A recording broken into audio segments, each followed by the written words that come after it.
Hi, welcome to the Unionville company kit video. I found this tape on an old VHS tape that was given to me and I converted it to DVD. The quality is not very good, but it's a trip down nostalgia lane. Unionville manufactured all kinds of kits like the Norseman, Beaver, Otter, and a great many kits were sold. Well, here is the movie.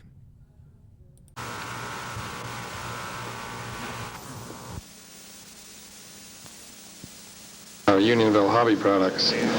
Starting with our scale ships, we have here our scale Norseman, which comes in kit form, and our J2 Cub, which is also in kit form.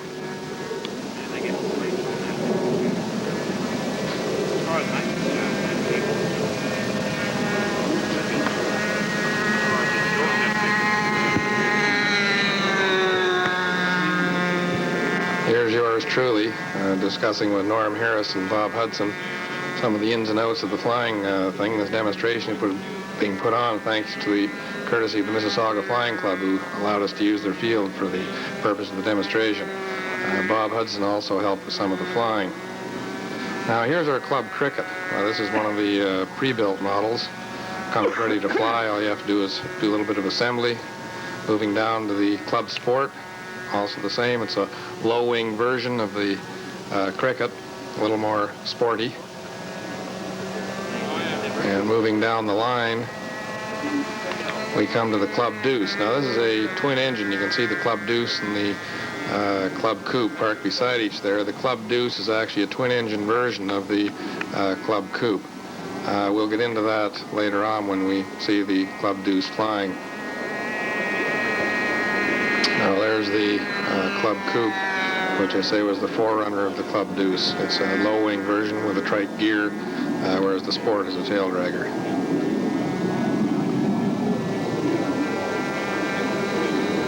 So now that we've run through and seen a few of these kits, well, let's get down to what we're here for and let's get them in the air. You ready to go, Bob?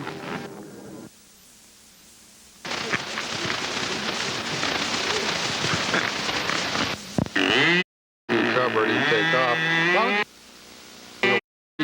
The J2 is actually a forerunner, and there are quite a few differences in the J2 and J3. Yeah. The most remarking one you'll see stands right out is the smaller tail on the J2, but it doesn't seem to affect its flight performance. I'll go down there and line up. I can't remember if I was flying this or Bob was. It's up and away now. It handles very docile. The only thing that is most aircraft with a short coupled tail moment, you have to use a little rudder along with the aileron when you're flying it.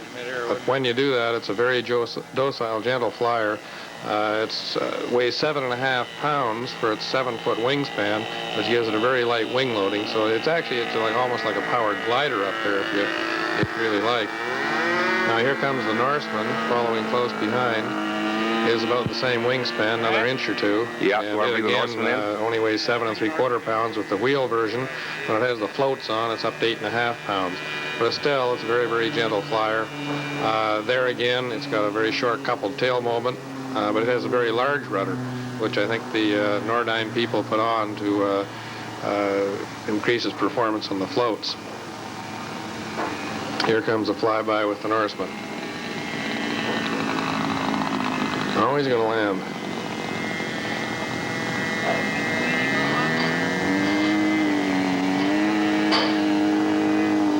It's a very easy aircraft to handle, actually, and anyone who can fly a 4-channel aircraft should have no trouble at all with the Norseman. It has step-by-step construction techniques and very easy to build from all those who so far have built it. Now here comes the J2 Cub. Yep. You want to try a spin? It will actually do a lot of aerobatic maneuvers that the real one wouldn't do.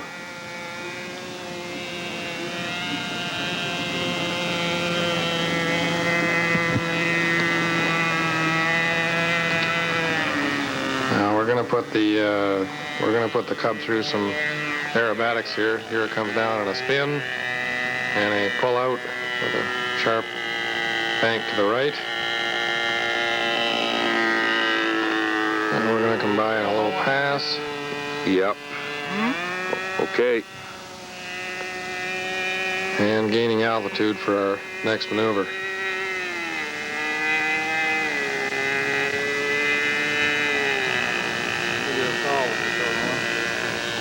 This Cub actually is powered by a Como 40 engine.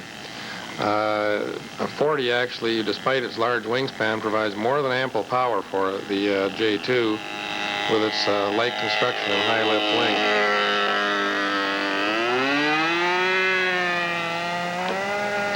There he is after a low pass, climbing out again and turning back down the field.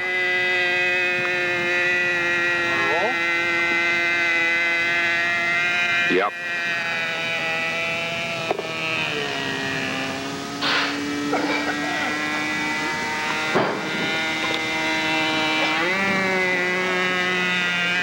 Here we go into a roll. That's a very, very typical roll of a flat-bottomed airfoil wing. When they get upside down, they almost want to flip themselves back over. You really don't have to do much for the second half of the roll. As long as you get the first half, they'll usually turn right back over on you.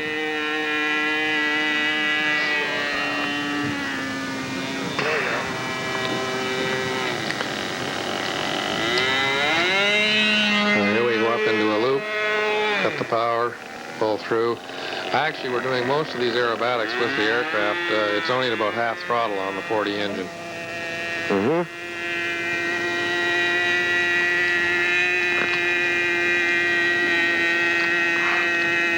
A landing.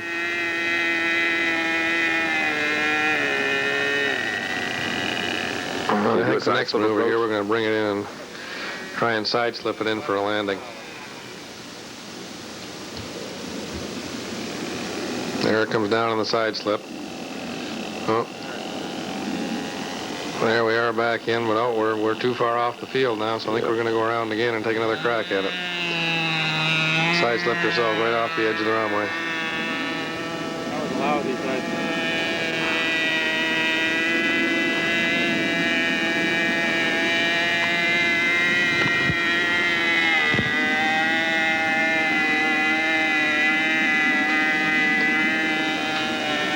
The J2 has very, very realistic flight performance. You put it up a couple of 100 feet and fly it around slow, and it's hard to tell it from the real thing. Now here we come in for our landing. Okay, ease back a little. You notice how the tail stays up in the air very realistically until we have lost all our speed. There, now she's down. Taxiing over to go back to the lineup.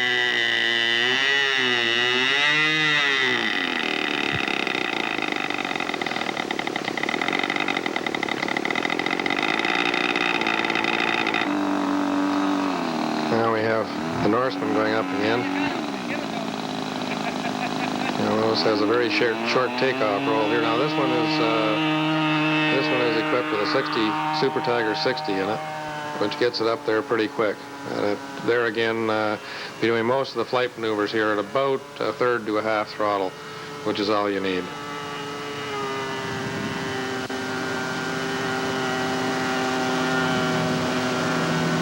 She looks awful pretty with wheels on, but boy oh boy does she look a lot better with floats on. The aircraft was actually designed by Nordyne to fly with floats, and they said that anything else that they would, any more performance they get from it would be a bonus. Now that was the loop there, followed by a tight right turn. The actual aircraft was a large aircraft at over a 50-foot wingspan. This here with a 7-foot wingspan is only 1/7 scale of the real aircraft.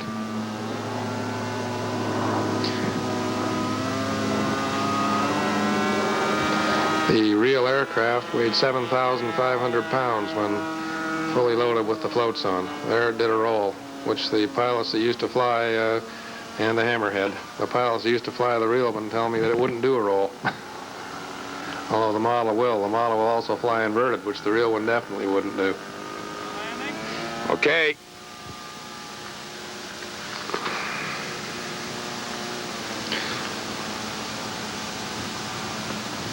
Now we're coming down for a slow flyby. This aircraft, again, the same as the Cub, will fly very, very slow and realistic. You can get a 10-mile-an-hour headwind and you can fly it by at almost a walking speed.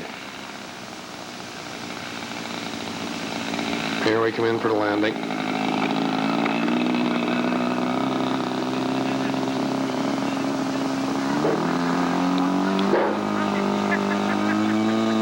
And taxiing back to the pit area.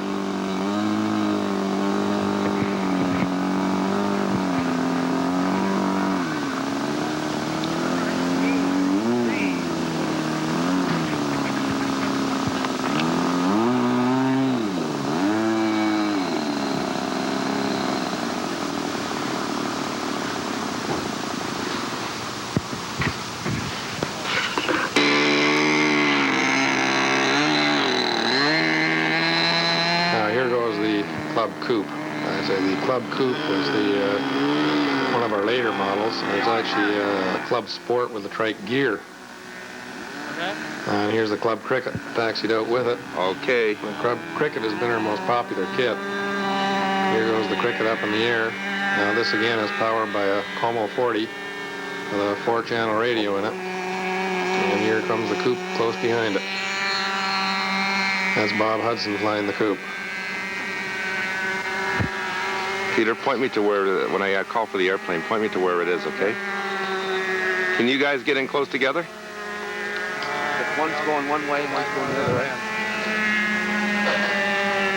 Down the other end, we'll give them a flyby. I'm on Bob Hudson right now. Okay, they're coming I'll together. turn around, Bob. I'll fly steady. You line up with me, okay? All our aircraft are very sturdily constructed, as you can see on the counter here. There we go. There you got the Coupe and the Cricket together there for a moment.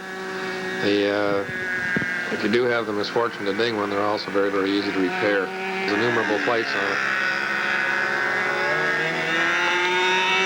It's flown at many shows and demonstrations. Here it's showing some close-in flying, just how maneuverable it is at low, slow speed. All this flying here has been done in an area about 50 feet in front of us.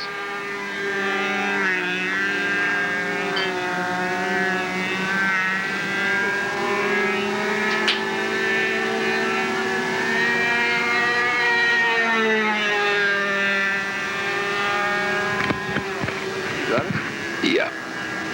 Here it comes out of a spin again and pulling out before we hit the ground. Straight up into a wing over. And a series of rolls. Got it? Yeah. Okay, Bob, I got you.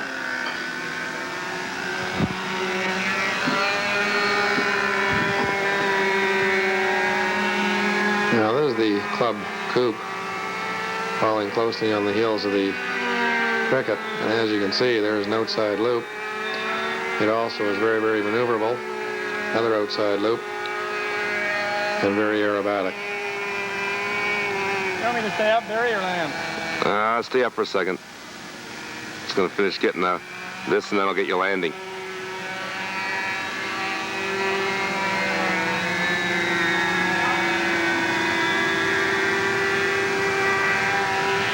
Up into a hammerhead and pulling out.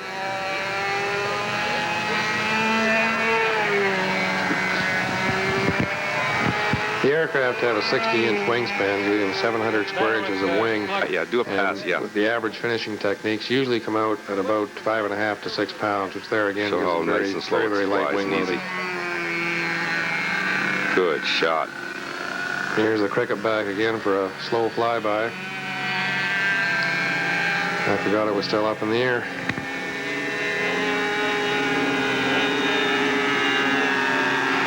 Okay, landing. Okay.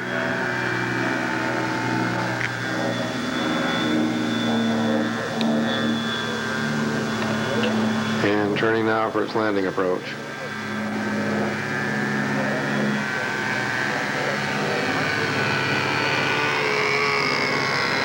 A nice 3-point landing.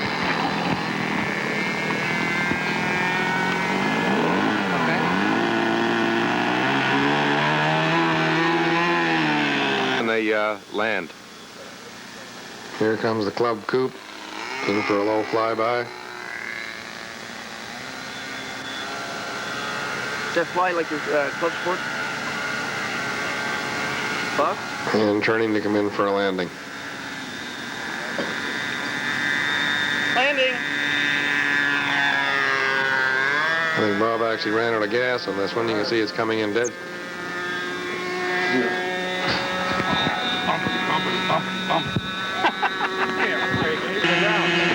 Here we have the Club Deuce being revved up and ready to go.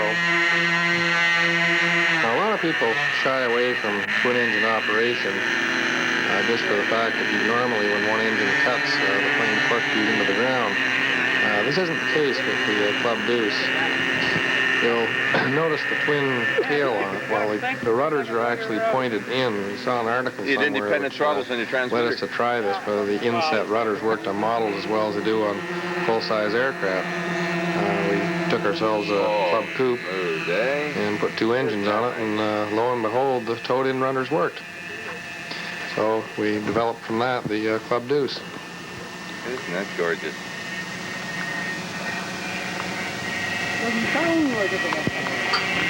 It's only 220s. I'm trying to get a size. I'm trying to develop a size range for the aircraft, the engines. We had a pair of 40s in this particular aircraft to start with.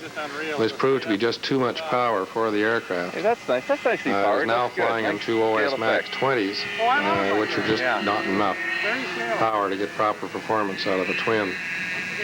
So we recommend a 25 to 35 size engine range. In this field, Joe. We have another twin that has a pair of 35s in it, which just operates beautifully. Even with the 20s in it, this one is fully aerobatic and will maintain level flight on one engine. Nice graphic. It shows well. That's a 20 size engine pulling all that aircraft through the air. It's a lot of work for it. Oh, shit. Hey, what mode? Actually, when you're flying the twin, you'll notice very, very little difference in the flight characteristics between that and, say, a Club Sport or Club Coupe.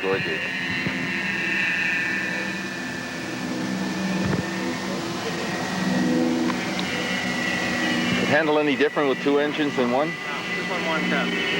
When one engine cuts, the torque factor from the other pushes on the rudders and automatically counteracts and keeps it flying in a relatively straight line. I'm just not so sure they're as reliable as these engines. This aircraft you're watching fly here is the original Club Deuce and has over 50 flights on it. They're OS? Yeah, OS 20. Just zoom overhead. Hey, you want to try that? Oh, Joe. A wheel duck. Or maybe pull it straight up in front of it, eh? Can you follow that? Maybe. Oh, lovely. Lovely. Well, wait a minute. How about doing that straight up in front of you? Is that possible to pull it up in front of the camera and have you just follow it? And here she goes up into a wing over. No. With the 20s on it? Nice. Well, look at how far it's going to go. Oh. And pulling up into a hammerhead. Good idea. I thought I lost the engine. You want to lose one now? I don't know. I've lost one. Okay, this airplane's on one engine now. How do you do that?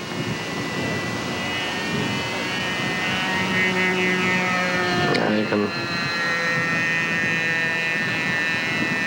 tell from the difference in the sound there that the one engine is shut down. What can you do on Some one people engine, will Joe? say when you What can you do on one engine? lose an engine with a single rudder aircraft, you just put the rudder over in the direction of the good engine. That's okay, but when you're up 300 or 400 feet, you have no idea which engine's cut. Here it comes in around for a landing. There you can see the starboard engine's out. Holy cow. And pulls to a stop. Now we have here another of our aircraft. This is the Dash 6. We named the Dash 6 because it looks so much like a Dash 7 in flight. This piece of tape here, actually, this model isn't at Mississauga today. This was taken by Barry last year at a fun fly. In this particular event, the idea was to take off and without bending over the watch or anything, fly for exactly 1 minute and then land the aircraft. The person who was up closest to the minute was the winner.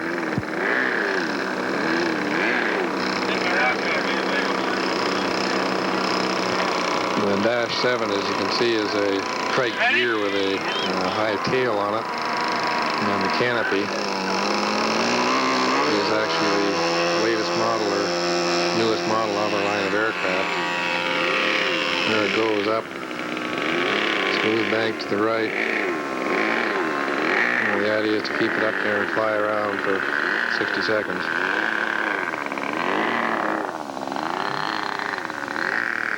Now, in order that I'll be ready for the landing when I think the 60 seconds are up, I'm keeping it rather close in here in the flying. And you'll notice even at the close-in slow speeds here, the aircraft is fully aerobatic.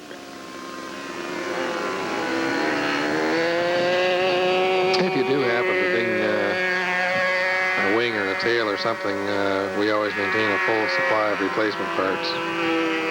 So if you give us a call and let you know what you need, we can have the part in the way right away. Or if you're nearby, you can drop in and pick it up.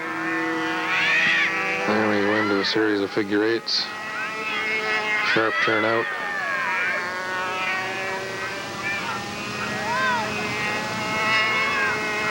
And a bank around to land.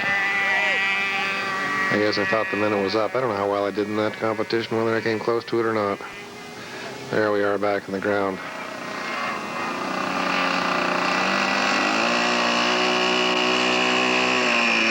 And roll into a stop. Okay. Now we've got the Club Sport, which this again is the prototype. It has the inverted engine in it with a cowled-in nose, instructions for which come with the kit. This particular aircraft is outfitted with a Bluehead 60 Super Tiger. All our aircraft will take the larger 60 size engine with no ill effect. You don't gain much in total speed, though. You gain something in the performance and climbing power. This particular aircraft you're seeing here 2 years ago took second place in this class at the Radio Control Flying Club of Toronto annual pattern contest.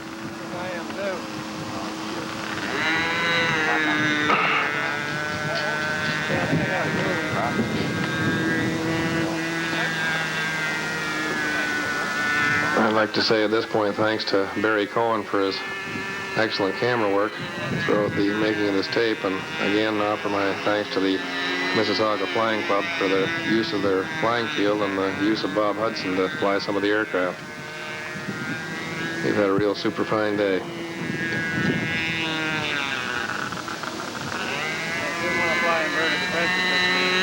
There she comes by, pulling up.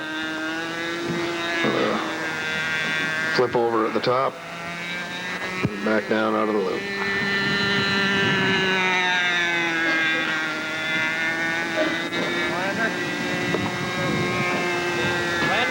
Yeah.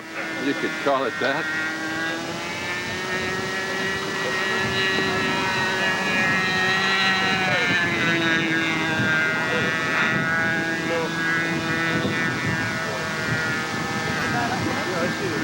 You still tracking that thing way out there? Yep.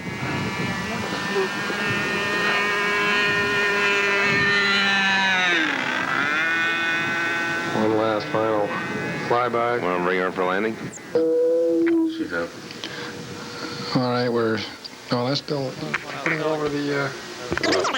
Onto the aircraft, please. You leave it for?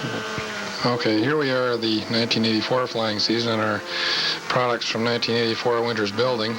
Starting here, we have the DHC-3 Otter. This has an 8-foot wingspan and is currently powered with a Weber 91, although we had an OS 4-stroke 90 in it earlier. The feature of this plane is the landing flap configuration in the wing. In the instructions, it has the full fore-flap and aft flap configuration that de Havilland had on the real Otter for its STOL landings and takeoffs. And the model really does a job of STOL performance with the flap configuration that's on it. Get up there, you Actually, when you get flying this around, all you want to do is land the darn thing and take it off all the time. But it's a very, very stable aircraft. It's got a long nose moment and tail moment. Here it comes in now on one of its landings. See this steep angle with the flaps down? It doesn't pick up any speed. No, that's just a slow flyby with the flaps. There we get the flaps back up now. The foreflap runs the full length of the wing with the ailerons hung on the back of the flap, which makes the whole rear third of the wing really one great big colossal flap. The actual landing flaps themselves are on the inner half, and they go down to 70 degrees where they actually become air brakes. You don't use them on takeoff, you only use them on your STOL landings. I think this time we're going to come in for a landing. No, another slow flyby. Another slow flyby. No, we landed that time. Oh, that's rough out there. The field we're using here, a little bit bumpy in spots. And you can see I've got the flaps down there. You ready? Yeah.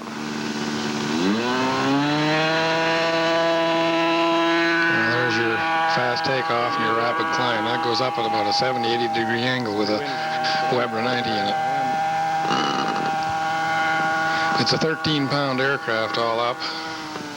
The wing to operate all the flaps requires 3 servos. The retract servo is for the foreflap, which is either up or down 30 degrees.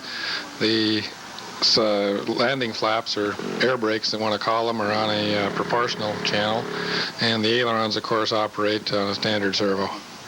So it's a 6-channel operation.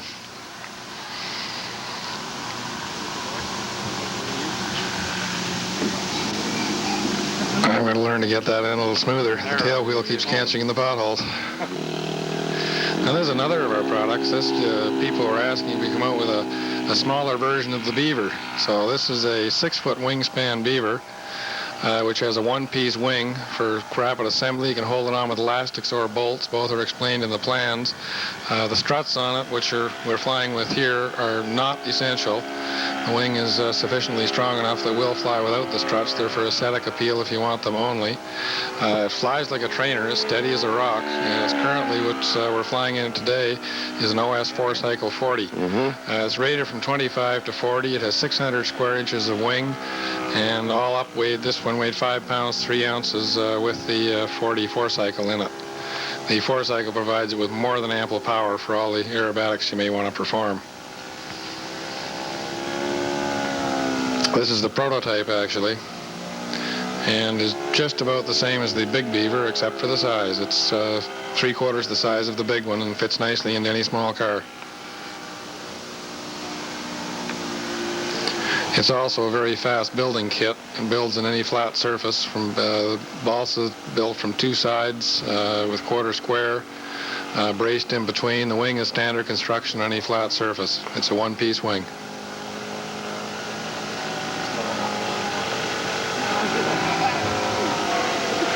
Canopy and the cowl are both molded. The cowl from a styrene 60 thou styrene, and the plastic from a clear PETG.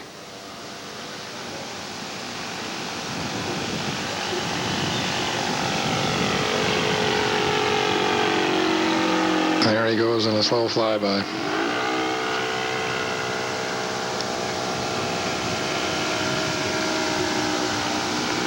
Get all your tape off.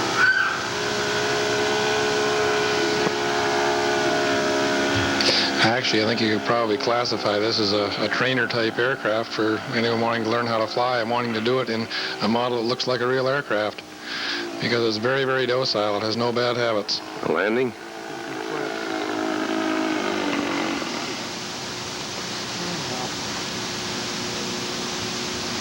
Don't take this one, Barry, at all. We're currently working on a prototype to put out a similar size in the Otter, which will be the same 6-foot wing. Yeah. It has to have a wee bit longer nose moment and that great big round-shaped tail. Now here's another of our winter projects. Earlier in the tape you saw the Turbo Beaver. Well, this is the Radial Beaver, which was actually flying last summer, but we didn't get it on tape until this summer. This one currently has a 90 OS 4-stroke in it, which, as you can see from the takeoff there, and the angle gives it plenty of power.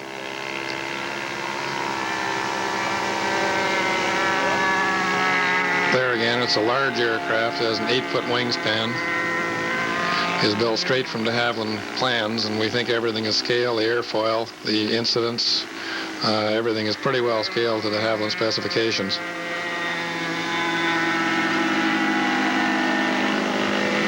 It is also a very, very easy aircraft to handle, very docile.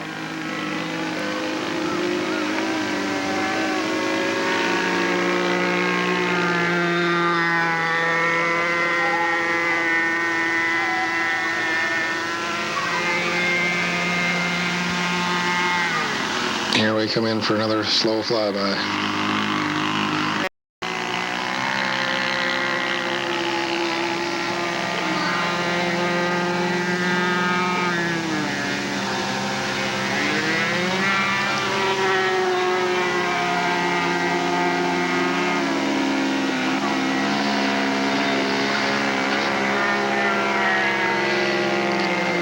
You can't miss the familiar de Havilland wings that look like ironing boards when you get it in a silhouette there. But they do give you fantastic lift. Dead stick. Now this aircraft is also equipped with landing flaps, which I say are fully explained on the plans. They're optional whether you want them or not. The same on the Otter, you can build it with or without the 4 flaps and the complicated wing section, or you can build standard flaps like the Otter here, which will give it fairly stable performance, but it won't give it the real STOL performance that the aircraft was designed for. Here goes the Beaver again. Wow. And gets up rapidly, just like the real one did. The real Beaver, fully loaded, would take off from a glassy lake at about 1,200 feet, which is a rather short run for an aircraft. Landing, don't we? Yeah. We're gonna get one.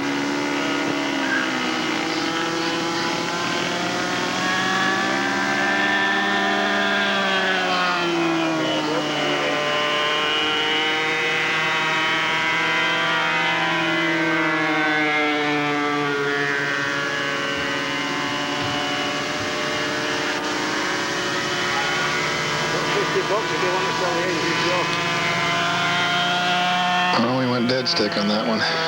There it comes in for a glide. Now here's the Otter. You can see the 4 flap there operating, which puts the ailerons and the flaps, and now the ailerons are operating, the inner flaps down and up, and the whole wing back together again. It's really a very simple procedure to install. It's all explained in the step-by-step instructions in our kit. The other way again.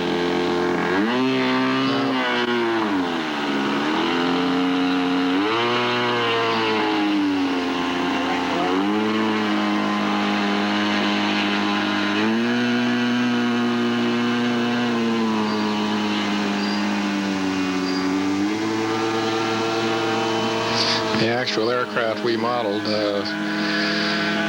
is the RCAF Otter, which they took delivery of in 1960. And it's currently residing in the Air Museum at Rockcliffe in Ottawa. There we go up again in our STOL takeoff.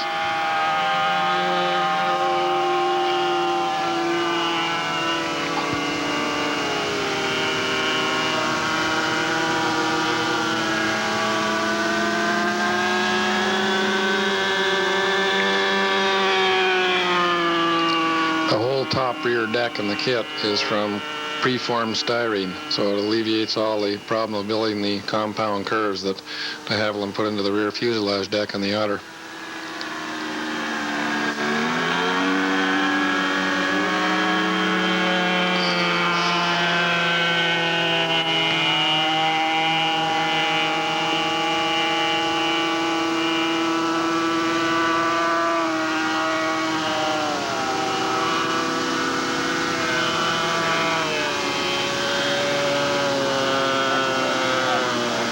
That's got the flaps down. Now this flyby here, we've got the 4 flaps down to slow down the airspeed. It flies quite realistically at slow speeds with those big flaps down. And they're back up again, pulling into a tight turn.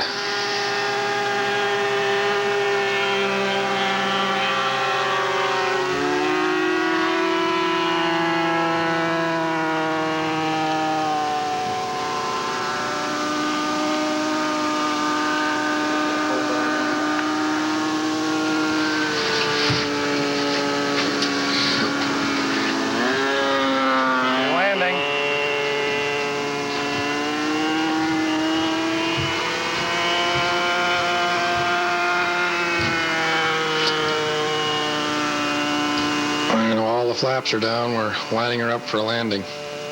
You'll note the steep angle on the aircraft comes down at, but it does not pick up any speed due to the braking effect of the flaps. All I've got to do is learn how to hit the ground a little softer.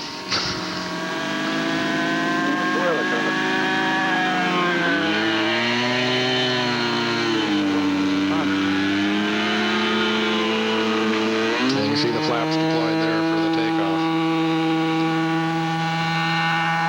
And there it goes, straight up.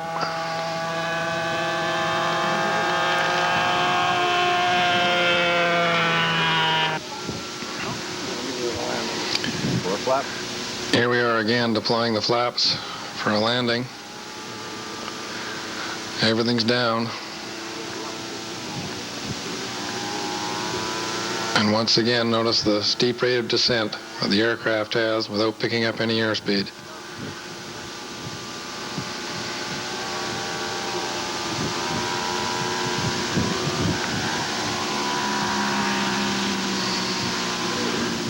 And just settled in for a nice 3-point landing. That's one thing we found about it. It does not want to set down on the main gear. It wants to make a 3-point landing. And right up into the air again. There's your fast takeoff again with your steep climb, which is so characteristic of the 1-to-1 scale otter. If the wind got underneath the flap, it will drop.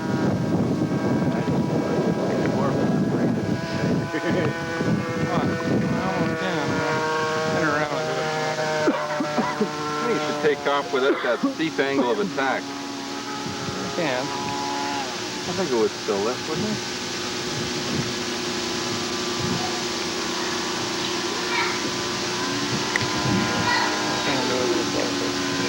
it? Once again, flaps out. I say you spend so much, it does such a beautiful job on it, you spend half your time flying, doing landings and takeoffs.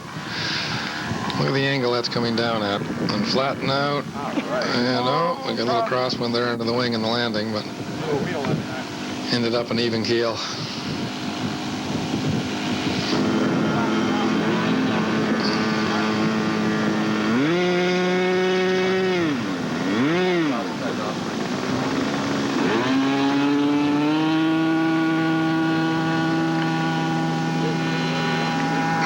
Takeoff we made without deploying the flaps, if I recall, because someone says, how does it take off without the 4 flaps deployed? And I said, well, just like an ordinary wing. Now here's the lineup. We've got there's the little beaver with the big beaver, the 6-foot wing and the 8-foot wing.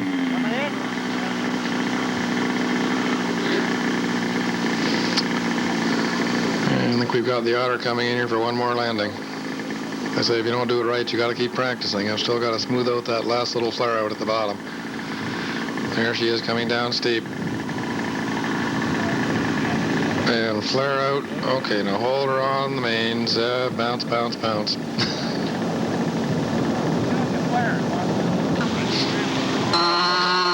this is up at the Fun Club, up at the Aurora Field. And that's George Bisson from Bisson Mufflers. And we have what we call a clown. It's actually a club trainer built 1.5 size. And it chases George around the field while George thinks he's controlling it. Well, no, the clown's had enough of chasing George. The clown's taking off.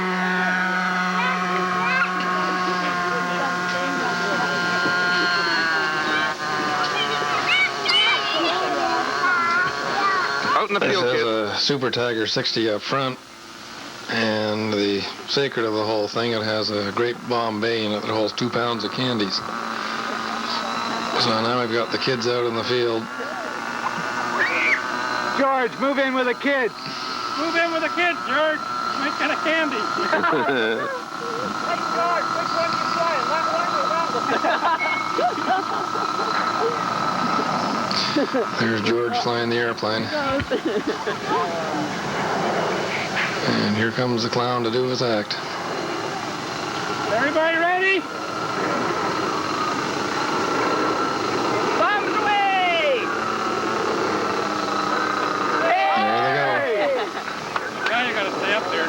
And there go the kids and George after them. Once they've got it in their bag, George, it's theirs. If you find it before they do, that's fine, but you can't take it out of their bag, George. Go help Candy. Oh, George is. Here we are with the turbo beaver. You run out, always change film. Now this is the sister ship, if you like, of the radial beaver, except it's got they built it with a turbine engine up front, and it's got a nose that's actually 9 feet longer and a lot bigger tail. It was designed to carry a heavier load, longer distances. It never really was a success. They built less than 60 of the turbo beavers versus over 1,600 of the radial beavers. Counteract the drag up front created by their very thick airfoil and their high aspect ratio wing. There we are taxiing out. Now actually, I told Barry not to take this because this is the maiden flight of the turbo beaver. I hadn't had any practice flying it at all. This is the first time I'd ever sat in the runway and opened it up. Barry said no, he knows it's going to fly well, so he's going to tape it. And there it goes. Lovely, Joe. It flew just beautifully. All righty. All right.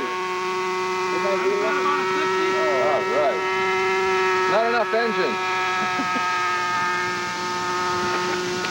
It's actually quite amazing to think that a 60-size engine will provide enough power for an aircraft of that size, but when you're up there cruising around, you're doing it on about 1/3 to 1/2 throttle is all you need. For a 60? That's not speed. Look at the realistic speed. What? You're gonna put a tartan in that. Look at it. No, I'm not. 9 1/4 throttle.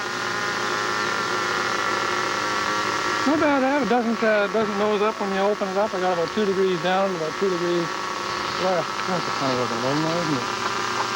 I Okay. will when I'm back up. Trying to box it back.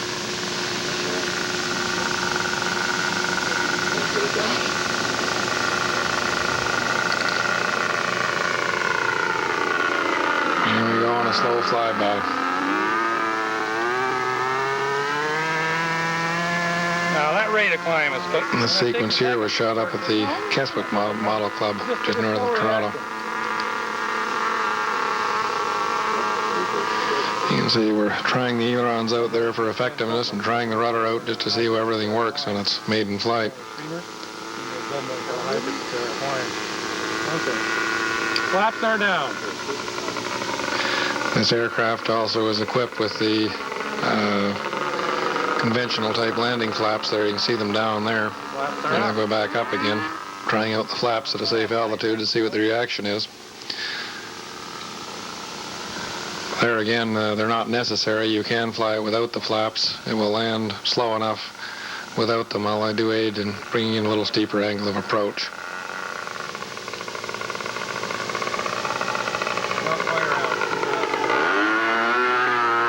There's another slow flyby. Landing now with flaps. You can see from the sharp angle of climb out that there's more than sufficient power from a 60-size engine in the aircraft.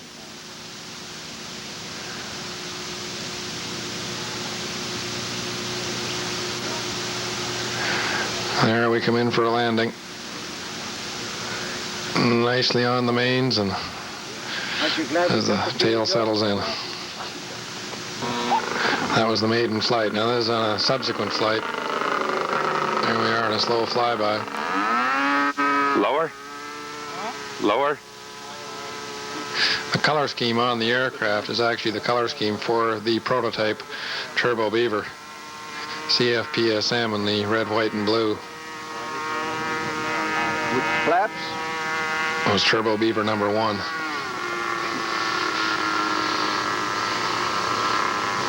flaps are down.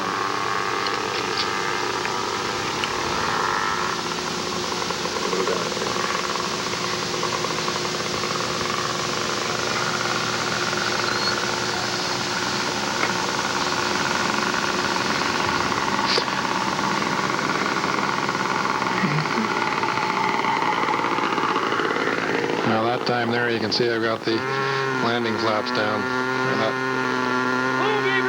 Landing, here it is taxiing back. Now here's the same Turbo Beaver with the same 60 down at the Christie Park Conservation Site later in the summer.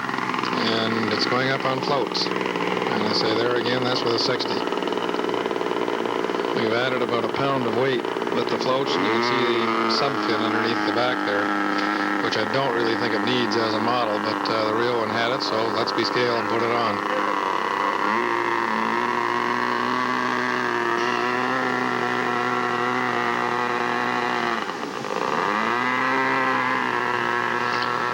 I'll turn her into the wind, what wind there was that day.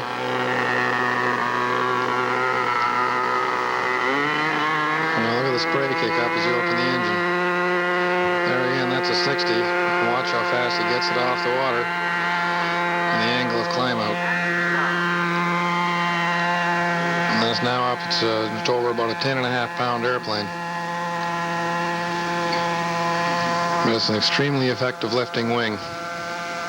You'll never win a speed contest with it, but you can sure drag a lot of weight up.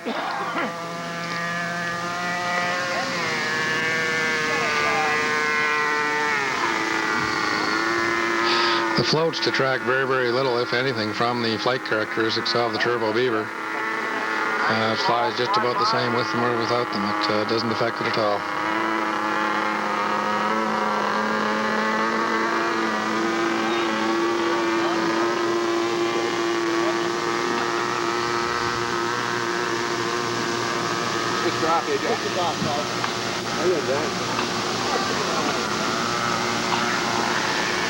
Here we come in for a flyby.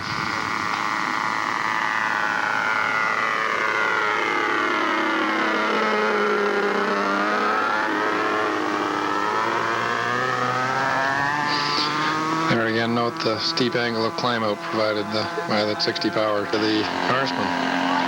Same day, same spot. And we're going to have the Norseman off on floats. This is the same Norseman you saw at the start of the tape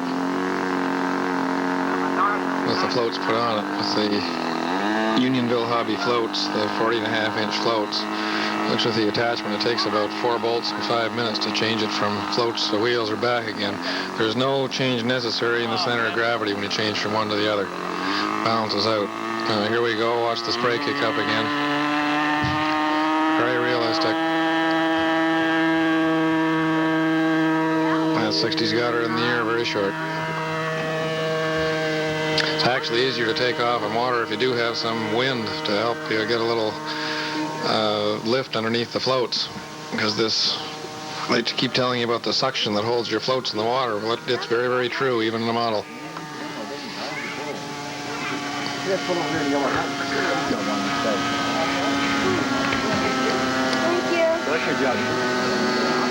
Now these are the same size floats on the Norseman that we had on the Turbo Beaver.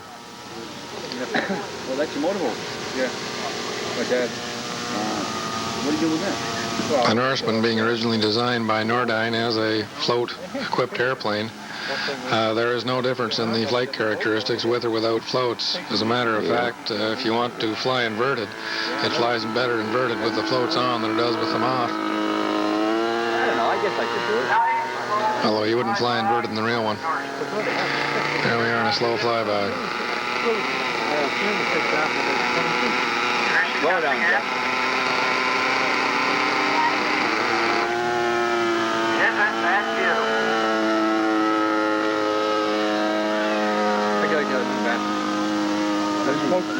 Oh, the 12 holes? Yeah. So we'll get up to speed, then pull her up. Okay, good. Bring it on. I want to And there I go up into a loop. Certainly. Just a minute. Joe taught me to fly. Did he? Way back. Just got faith in the flying there. No. Oh, And pull it up into a wing over.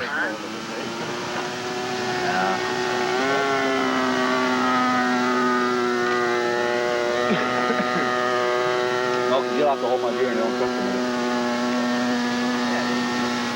You got a point there. I'll probably drink it on home. I got a couple going. Have you? No, what was that? Good idea. And the low one, Barry? Yeah. I'm going to open it. Please don't open it. Guy in yellow hat. Here's another slow flyby. Isn't that realistic? Like what I call it. Well, there we are into a roll. A lot of things the model will do that the real one wouldn't. Flies invertible floats like you wouldn't believe it. No? Better flying inverted with floats than without them.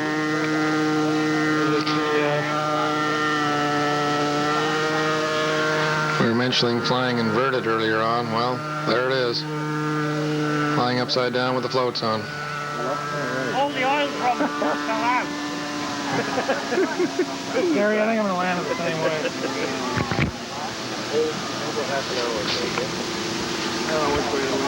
When it's coming now, it's a little bit silver dust, but it's so low it doesn't matter.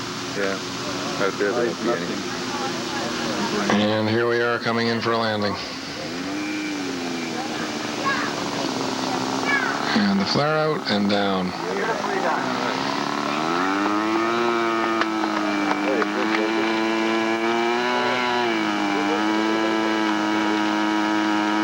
You can see from the landings and takeoffs the importance of waterproofing all the areas where water may get into the aircraft. There's an adage in float flying that if you leave a space where a drop might get in, a gallon will. This includes your control rod exits and around your hatches and anywhere else you may have a spot where water can get in. Cut it off. Plug it up. I have here one of the newer additions to our line. This one is called the Sky Baby. It was designed to be a fully aerobatic, low-winged ship, and boy, it sure turned out to be one. This particular one is powered with a Como 40. It has a semi-symmetrical airfoil in it, and it just tears up the sky. The recommended engine size on is anywhere from a 25 to a 45, although you can put just about anything you want in it because the airframe is very, very strong, manufactured to take the bumps.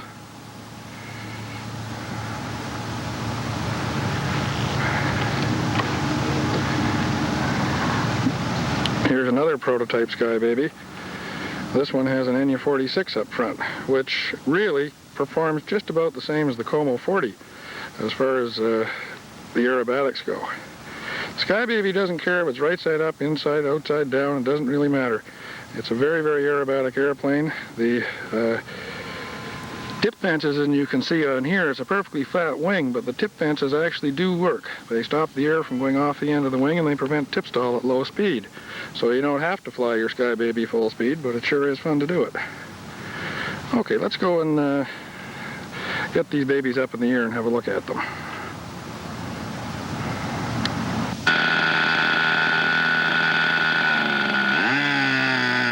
we have the Sky Baby going up here. We've got the Como 40 up front.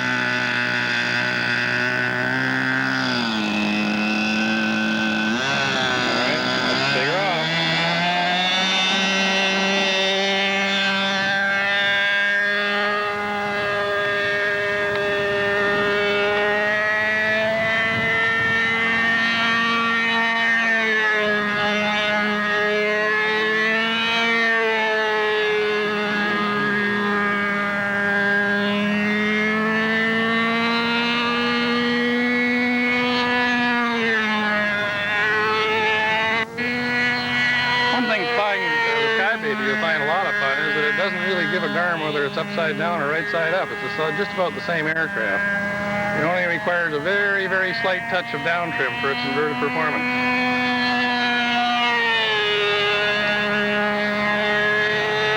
And if you want snap rolls, we won't get any snappier than a Sky Baby. She spins tight, and it's totally controllable. It's an aircraft that's not flitty at all. It's acts very much like a pattern ship. When it's up in the air, you can, wherever you set the airplane, it will stay. I guess what I'm trying to say, it's a very stable aircraft.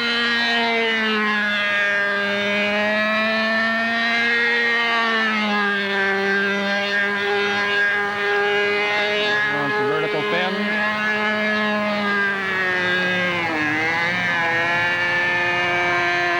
Now, this doesn't mean you have to fly the Sky Baby wide open all the time, although it is fun to do so.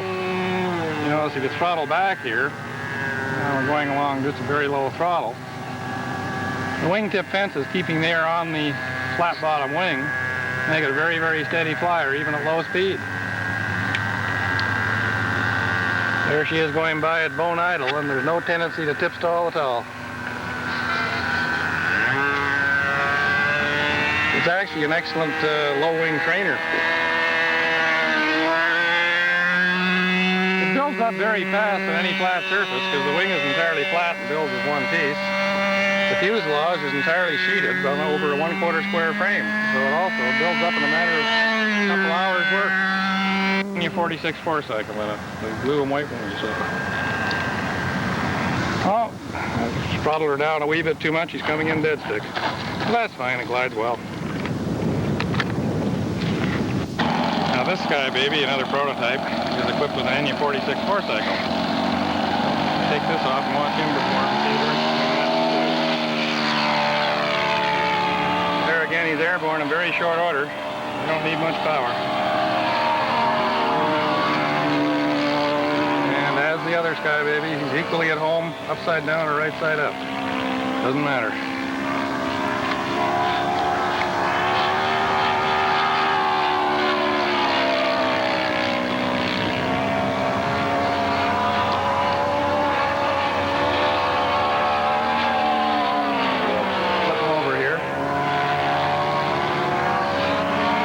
As with the difference between the two and the four. Here are de Havilland Tiger Moth, which is a very familiar ship.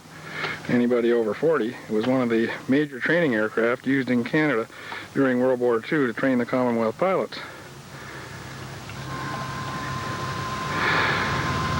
Our Moth number 4999 actually served at the old airport on Dufferin Street and was used to train other instructors before they sent them out to the flying schools around the country.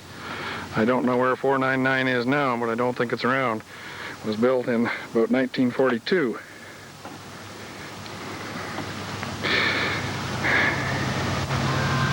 Now the struts you see here in the Tiger Moth are not functional. They're strictly plug-in. You can fly the aircraft with or without the struts. There again, with all our aircraft, it builds very fast on a flat surface. The Tiger Moth, you need a 25 to a 40 size two-cycle engine, or a 40 to 60 size four-cycle. This particular aircraft is equipped with a Sato 45 four-cycle, and you'll notice fits entirely inside the cowl, completely hidden. It's running inverted. We found no problem at all running the four-cycles in an inverted position.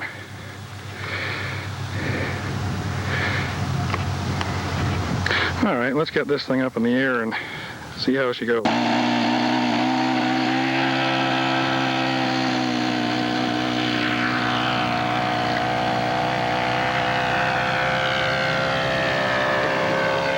One thing that makes the Tiger Moth such a steady flyer for a biplane is that it has a differential airfoil. Actually, the top wing has more airfoil than the bottom wing. What this means is that if you get the aircraft into a stall attitude, it is always the bottom wing that stalls first.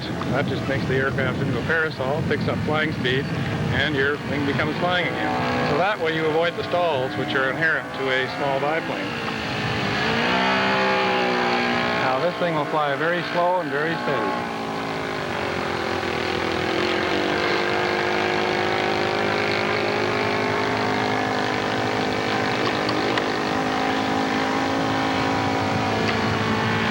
If it's fuel economy you're after, the Sato 45 in the front of that goes through about 5 ounces of fuel at about 45 minutes flying. You very seldom have to fly it more than about half throttle because that's all required. The whole aircraft weighs approximately 5 to 5 1/4 pounds all up with that engine in it. With a smaller two-cycle engine, it'll weigh slightly less. It'll come in between 4.5 and 5 pounds.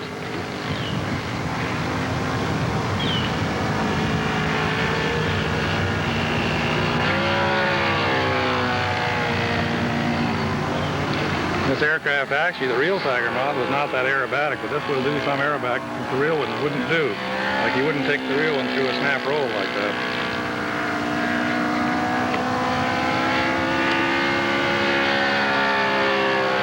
And that's a nice hammerhead.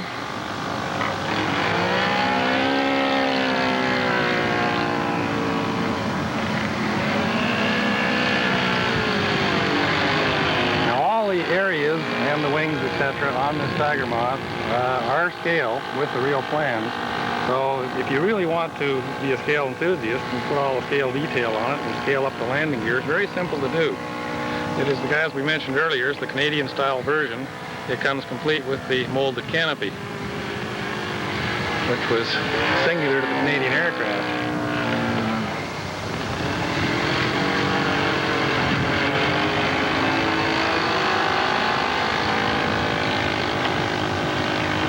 In all, there was over 10,000 Tiger Moths built leading up to and during World War II, mainly for training purposes. Pilots who used to fly them said that if you could fly a Tiger Moth, you could fly anything. They were very cantankerous aircraft to fly. You had to be very, you had to keep your wits about you, and you were on the sticks all the time. They're not the type of aircraft you could fly hands off.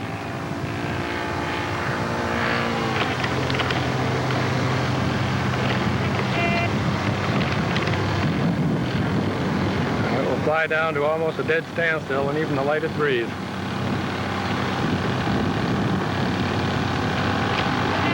There again is all our kits that build very fast on a flat surface. The wings do have the dihedral and the sweepback of the Tiger Moth, but this is all put in with dihedral blocks that come with the kit. Okay, we'll bring this in for a landing.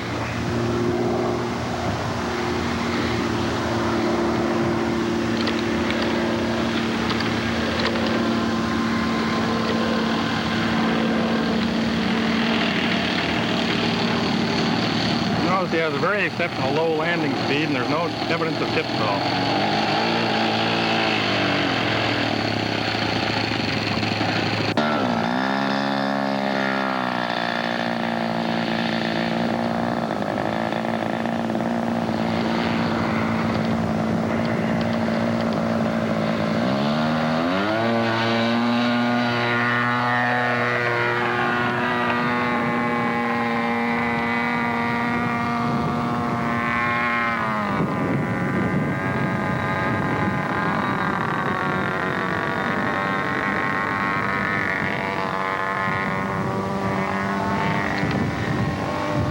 The original prototype, Mr. Big.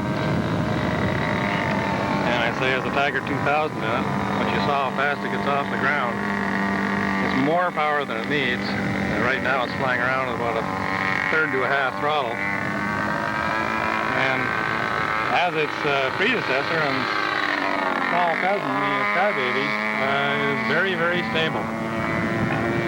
Wherever you set the wings, they stay. Wherever you set the attitude, it stays until you give another control. Fairly breezy today, and even in the breeze, it just plows right through it. Doesn't bother it at all. And as in the case of the Sky Baby, it is equally at home upside down or right side up. It doesn't matter. It flies equally well in either configuration.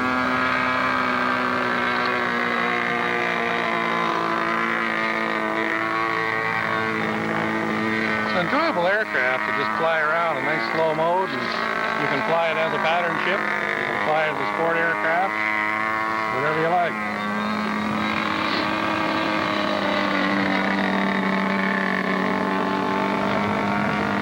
It does have a 6-foot wingspan on it, but it will fit in most cars, and in most cases it will fit in the trunk.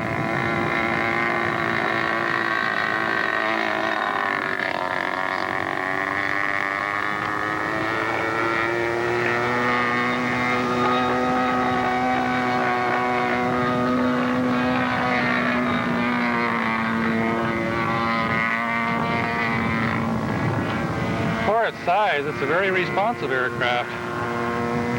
Controls are very, very sensitive on it. But of course, you can set that how you want. Whatever pleasure. Just for fun.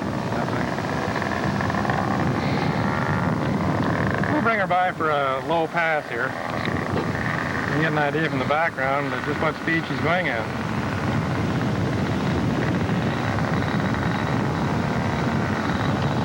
Back to very slow speed and still maintains its stability.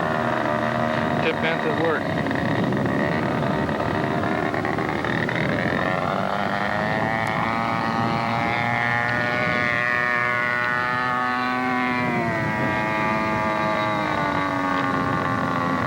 Okay, we'll bring her around for a landing now.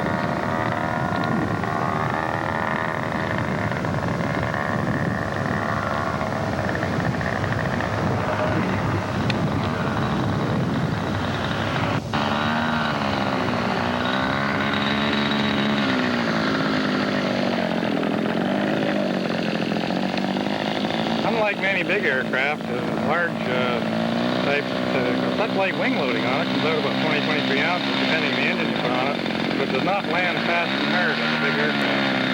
It lands more like the smaller size we used to.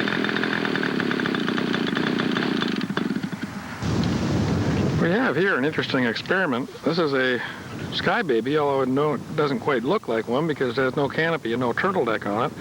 But it's 80% of the size of the small Sky Baby, and it was built up by Jerry Key for electric. What he's done is the airframe itself came out at a total of 10 ounces, and the aircraft, as it sits ready to fly, is exactly 2 pounds in the nose. That's with engine, battery, radios, everything ready to go. So let's get the battery turned on, Jerry, and give her a shot.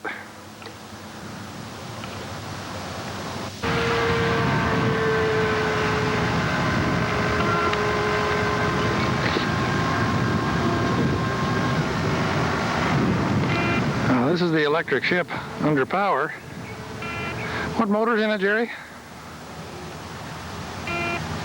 Astro 05 Cobalt. It's an Astro 05 Cobalt with what, 7 cells? 7 cells. 7 cells, and boy, it sure moves that aircraft around.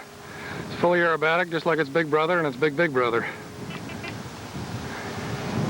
The only difference is this has aileron only. We don't have a rudder control on it. And it sure is quiet.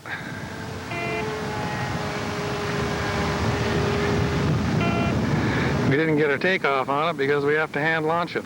There's small wheels on it, and the field we're using today is not conducive for small wheels, so we had to hand launch it.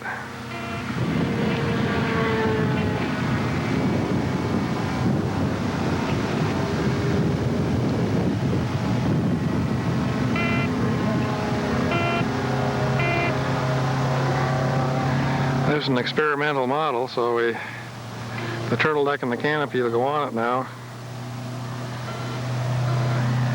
Actually, many of our models are conducive to electric operation. We know that we've had beavers and otters both built for electric. If anybody does want to convert their kit over and fly it electric, we'll only be too happy to give them a plastic cowl rather than the... We have here a 6-foot otter, which you can call the beaver's big brother in real life, but it's not really a big brother here because it has exactly the same wing as the beaver. The wing acted so well on the beaver that we didn't want to hamper that flight performance, so we carried it right through into the otter. This one all done up in Ward Air colors.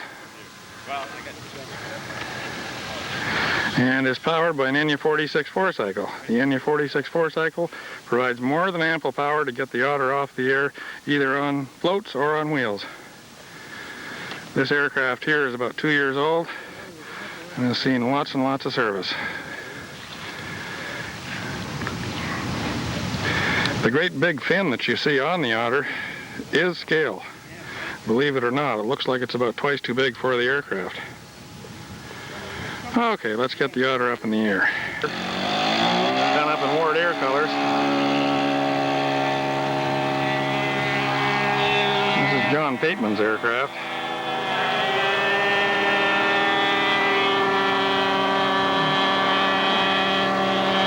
This is equipped with an NU46 4-cycle. You can't really hear it for the other aircraft that are in the air right now. Here we come around.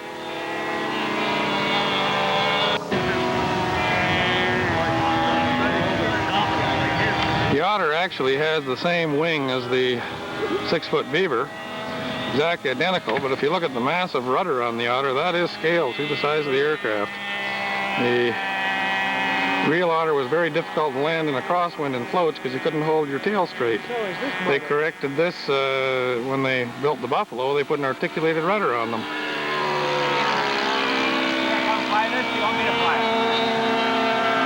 The 46 4-cycle provides more than ample power for the otter. It will fly as little as a 44 cycle. They're recommended 30 to 45 for the 2-cycle operation, or 40 to 64 4-cycle. They also operate very admirably on floats. There's very, very little change in the flight characteristics.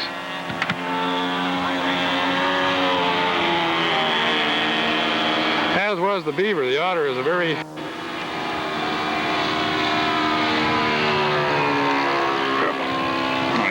go up into a loop. It's a very, very stable aircraft with that de Havilland wing on it. Tends to go exactly where you point it and stay there. You could almost classify as a trainer.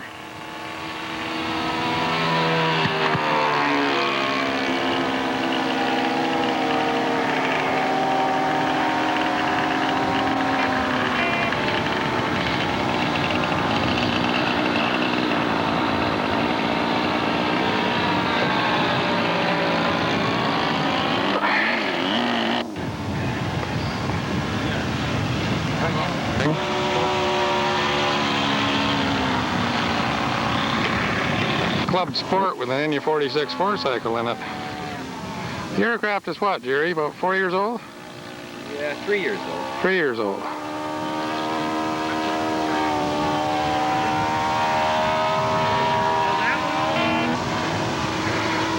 Okay.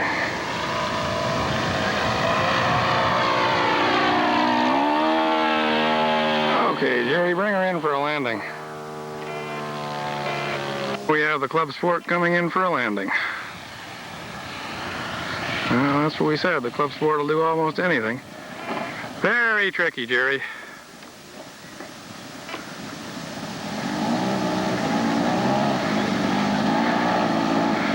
This is our de Havilland Beaver with the 6-foot wing. It's a very, very stable aircraft, despite the ironing board wings on it, which are characteristic to de Havilland. This is the prototype Beaver and is equipped with a OS-44 cycle and has flown on floats with the OS-44 cycle. The airframe comes out at about 2.5, 3 pounds. By the time you've painted it and added everything on, the ship comes out about 5 pounds. If you like, for electric operation, these aircraft have been converted. We'll provide a plastic cowl and 1/8 light ply for the plywood parts, and this enables the entire airframe to come out under 2 pounds, which, when equipped with 14 cells and a cobalt motor, is up around 5 pounds, which is about the right flying for the aircraft.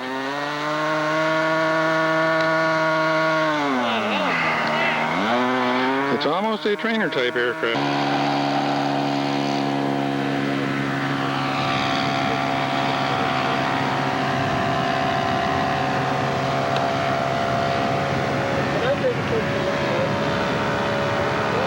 This again is powered with a NU-46 4-cycle.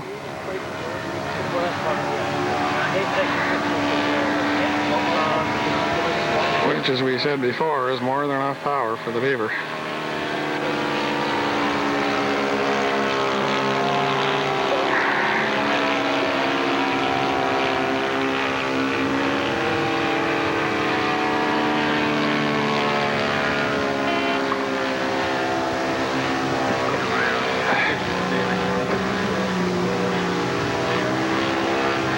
He will fly inverted.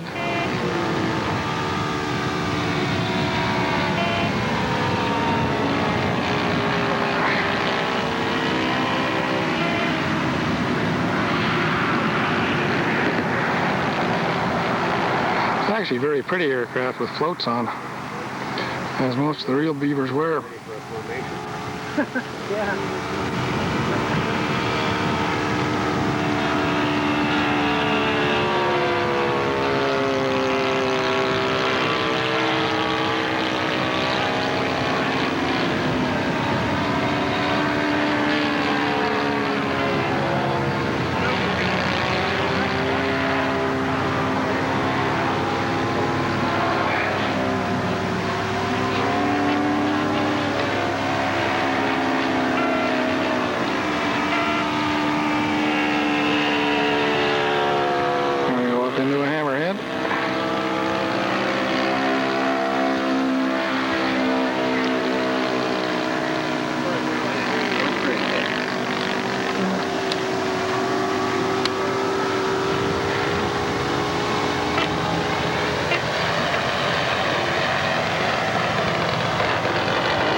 see, we've also got the otter in the air at the same time.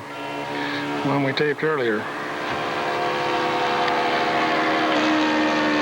There's the beaver. I can't quite get them both in the same frame.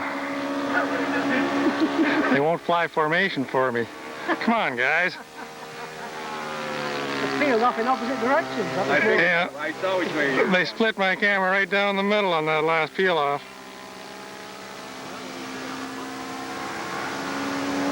Maybe we can get them together for you, Joe. Okay. I'm gonna have a de Havilland flyby. Maybe. Come on down this end and fly by.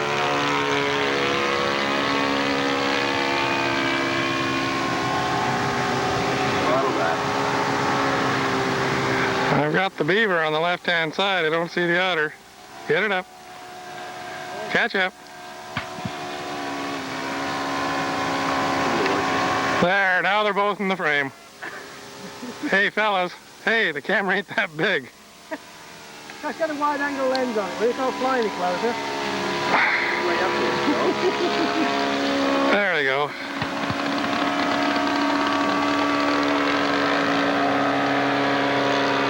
But all you guys can get is an E for effort on formation flying.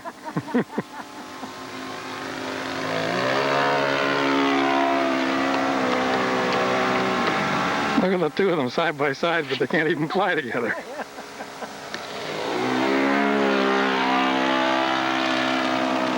Here's Mr. Muffler himself with his nurseman, George Bisson, with the Keswick. Smile, George, you're on camera.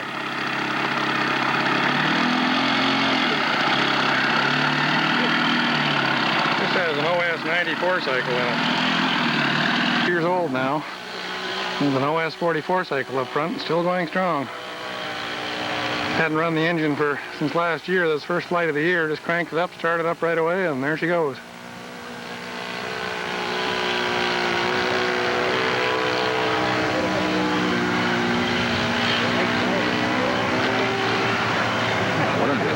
Got a funny feeling. Shouldn't be talking. They're a little different than yours. I guess you're not used to that radio, Jerry. They're all a little different.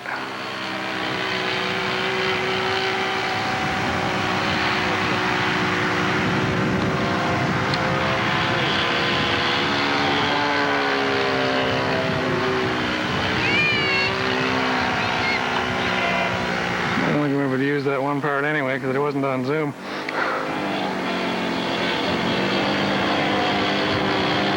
There she goes.